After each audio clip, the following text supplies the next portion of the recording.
a gente tem que lembrar que quando o meu paciente vai de alta, eu vou ter que conciliar os medicamentos que ele usava previamente, a nova quimioterapia, o novo tratamento, né? Muitas vezes ele sai com medicamentos profiláticos, por exemplo, com antimicrobianos, que a gente vai falar um pouquinho mais para frente, e os medicamentos sintomáticos, que é aqueles que são os adjuvantes da quimioterapia, né? Que vão ser utilizados para reduzir os sintomas, as reações adversas. Então, medicamentos para náusea e vômito, medicamentos para dor, né? Medicamentos que talvez estimuladores de crescimento de colônia, tipo fibrostima, né? Às vezes eles vão para casa utilizando outras coisas, né? Para tratar reações adversas específicas, né? Então o paciente tem que equilibrar tudo isso nessa nova condição clínica que ele tem. E aqui o olhar do farmacêutico é fundamental para auxiliar a gente ter um equilíbrio dessas coisas todas, tá? Outra coisa que a gente vai acompanhar é a história de alergias, tá? Então, muitas vezes a gente chega, o nosso paciente interna, e ele fala, sou alérgico de... Exemplo mais clássico, assim, sou alérgico de pirona. Daí tu pensa, pô, o nosso paciente ele vai ter febre, às vezes eles têm febre de 38, 39, então parece que um grama de paracetamol não vai resolver, né? E aí, a gente tem que ir lá questionar, o que é essa alergia de pirona? O que aconteceu? É uma alergia mesmo? Bom, o paciente teve reação mediada por histamina, sei lá, o paciente teve roxo cutâneo, teve sinais de choque anafilático, sei lá, né? Ou não. E eu garanto a vocês que dos pacientes que eu converso, 90% a 95% que dizem que são alérgicos à dipirona, quando a gente vai questionar o que aconteceu, eles vão dizer, me baixou a pressão, fiquei enjoado, eu vomitei, né? E a gente tem que entender que isso não é alergia, né? Isso é uma reação esperada do medicamento. Faz uma dipirona injetável rápido, não tem que não vai ficar hipotenso, né? É uma reação, por isso que ela tem que ser administrada lentamente quando a gente faz endovenosa, né? Então, a gente também tem que ir lá auxiliar nesse processo para identificar o que é e o que aconteceu e quando aconteceu, né?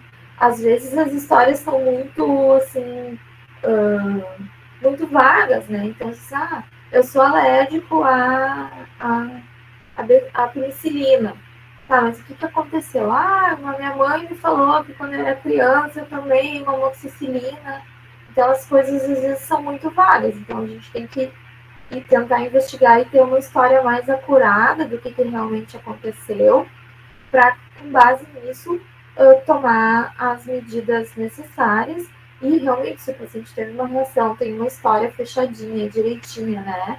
Esse paciente ele não deve receber esse medicamento novamente, se ele realmente teve uma reação alérgica, né?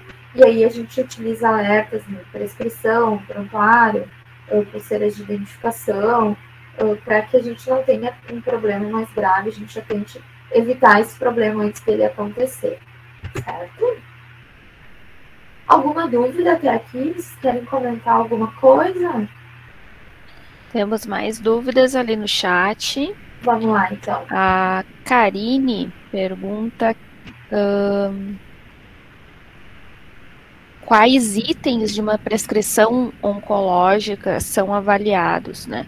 Ela pediu para tu citar alguns exemplos e se costuma ter muito erro de prescrição, né? Tá. E sobre os itens, daí ela direciona a pergunta para itens especificamente medicamentos oncológicos. Tá, a gente já vai falar sobre isso, tá, Karine? Agora na análise da prescrição.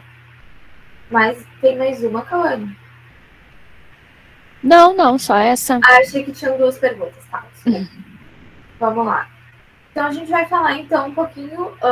Eu tento estabelecer uma linha assim do tempo. Acho que fica mais fácil para a gente raciocinar. Assim.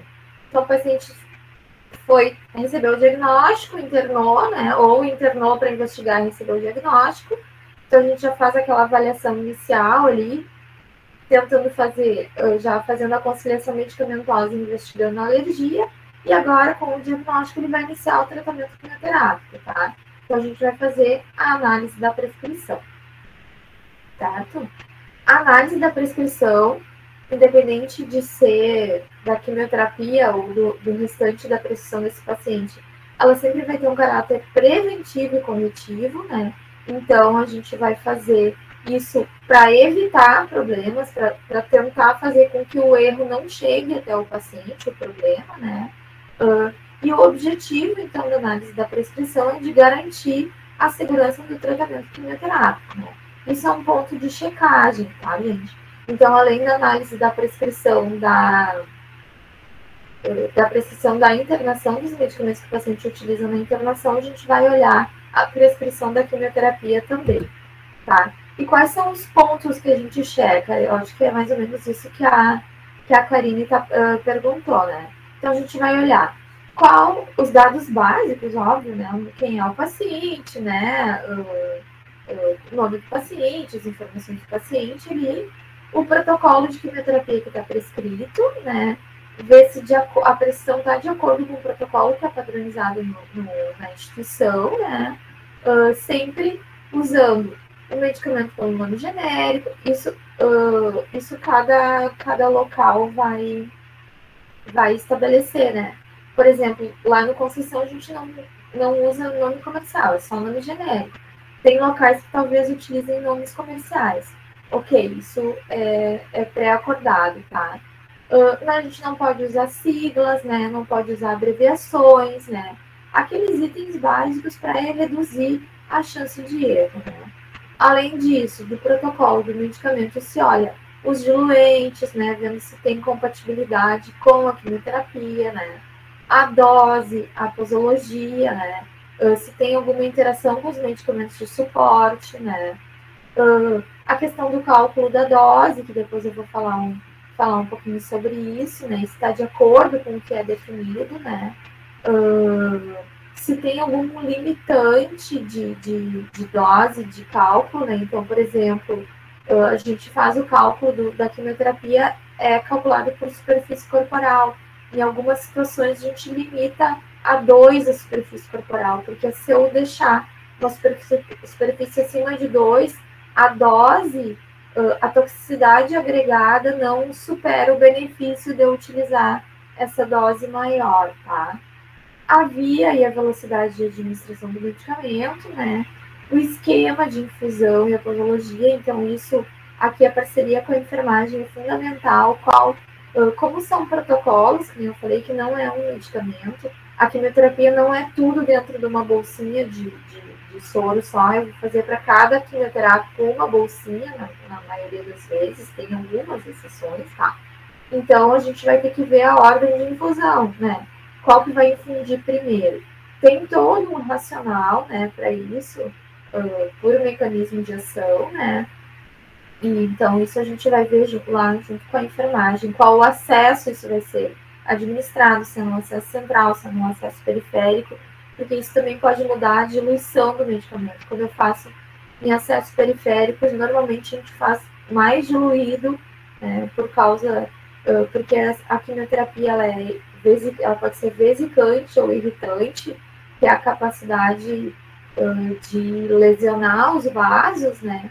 Então, muitas vezes, daí eu tenho que fazer soluções mais diluídas, né?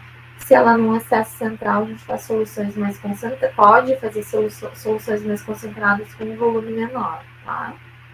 E a duração do ciclo, né? Então, quantos dias tem meu ciclo? Se é de 1 dia, se é de 5 dias, se é de 20 dias, né? Quais os medicamentos que vão ser administrados naquele dia do ciclo, essas coisas. Então, esses são os pontos de checagem que a gente acompanha. Aqui eu trouxe um exemplo de prescrição lá do hospital. Então, sai aqui, isso aqui é um resumo da prescrição. Então, sai uma espécie de calendário, que tem o dia, tá? E aqui tem um chequezinho, o que ele vai fazer, o que o paciente vai fazer nesse dia, tá? Esse aqui é um protocolo. Aqui é o protocolo EPOC. Esse protocolo EPOC eu tenho 5 drogas, né? Cada letra do protocolo é uma. E de etoposide, P de prednisona, O de oncovorin, que é a vincristina, né? C de ciclofosfamida e H, que é de hidroxiadriamicina, que é a doxorubicina, tá? Então, cada letra é um medicamento, então esse protocolo ele vai ter 5 medicamentos por 5 dias, né? Então, vai D1 ao D5. A partir do 6º dia, o paciente vai usar a fibrostima, que é aquele indutor de formação de colônia que faz com que a medula que foi afetada pela quimioterapia faz com que a célula tronco lá se diferencie e eu vou ter, então, não vou ter tanto prejuízo à contagem de leucócitos, né? Porque eu já estou fazendo a medula do paciente trabalhar, estimulando com esse medicamento, tá? Eu não sei se ficou claro para quem perguntou. Respondi a pergunta? Sim, tá, ok. Certo? Seguindo, então. A gente vai fazer a avaliação da prescrição dos demais itens de prescrição, das outras coisas que o paciente tem prescritos, além da quimioterapia, né? Então, a gente vai ver os outros medicamentos, aquela coisa básica da avaliação de prescrição que todo farmacêutico clínico faz, tá? Dose, via, intervalo, interação, tá? Que a gente vai falar um pouquinho também. A questão da necessidade e acompanhamento de terapias de suporte, né? Que são aquelas que eu já falei. E a questão da orientação do paciente quando ele vai iniciar o tratamento, quando ele vai trocar o tratamento, né? Muitas vezes a gente tem, o paciente não responde bem ao tratamento, a gente não tem a resposta esperada de diminuição do tamanho do tumor, por exemplo, e é necessário que, então, que se troque esse tratamento. Então, a gente vai orientar o paciente. Como que a gente vai orientar? Vai dizer, olha, a sua quimioterapia tem tantos dias, é assim que vai acontecer, vai ficar internado, vai ficar fazendo um ambulatório, como que funciona, quais medicamentos vai usar junto, né? Quantos medicamentos compõem o ciclo de quimioterapia? Eu sempre gosto do protocolo, eu gosto de falar, olha, a sua quimioterapia são 2 bolsinhas por dia, a primeira bolsinha é tal, a segunda é tal, né? Como a gente atende um número cada vez maior de pacientes mais jovens, que são super ligados, a gente imprime o calendário da quimioterapia, a prescrição, que nem eu mostrei, essa daqui, e dá para o paciente acompanhar. Então, ele sabe que hoje, dia 11, eu vou fazer tal e tal, né? Para que tudo isso, com a ideia de orientar o paciente, que o paciente seja um componente importante do tratamento e um componente ativo do tratamento, né? O paciente bem informado, o paciente bem ciente do que está acontecendo, ele só nos ajuda, né? Às vezes, eu sei que algumas pessoas, tipo, pergunta muito. Não, eu gosto, eu acho que é importante o paciente se empoderar do seu tratamento, porque ele é um agente de segurança e vai nos ajudar a detectar algum problema caso aconteça, tá?